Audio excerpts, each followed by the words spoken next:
I got a very powerful story for you today, and it's all about gaining perspective. And today's story is called The Bag of Peanuts.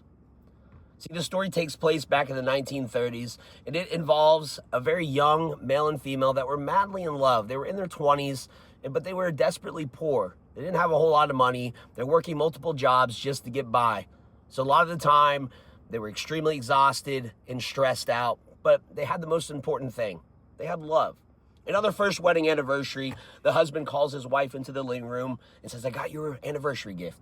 So excitedly, she puts out her hand, and there he placed a little brown paper sack that was tied together with a piece of yarn.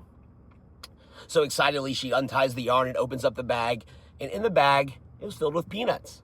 But on top of the peanuts was a handwritten note from the husband that said, "One day, I promise you, my love, we will be so successful that this will become a bag of rubies." See, at that time, they both had aspirations of making it big in Hollywood. So as the years went on, the husband, he started to make a name for himself as a very popular and successful director of films, and she started to become one of the most well-known rising actresses of her time. Over the years and over the decades, they started to become more and more successful and accumulate very large amounts of wealth. Their lives started to get a lot easier. They were known throughout the city. They were known throughout the United States.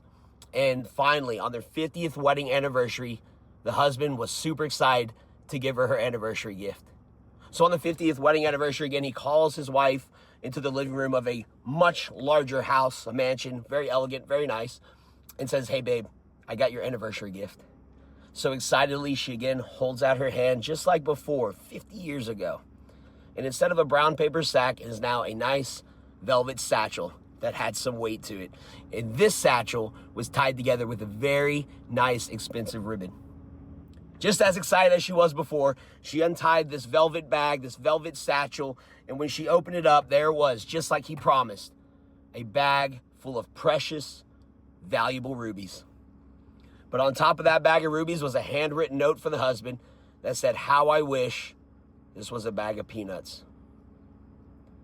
See, a lot of times in life, we miss the present. We're too busy chasing things in the future, or we're too busy worrying about things in the past, but we let the most important moment of life go by. That's why they call it the present, because it is the only thing that matters. See, even when they were struggling and stressed out, he would give any amount of money to go back to that time of his youth. So whatever you do in life, whether it's something that is enjoyable or not, there's going to come a day where you are going to be immobile or you're going to be incapable of doing things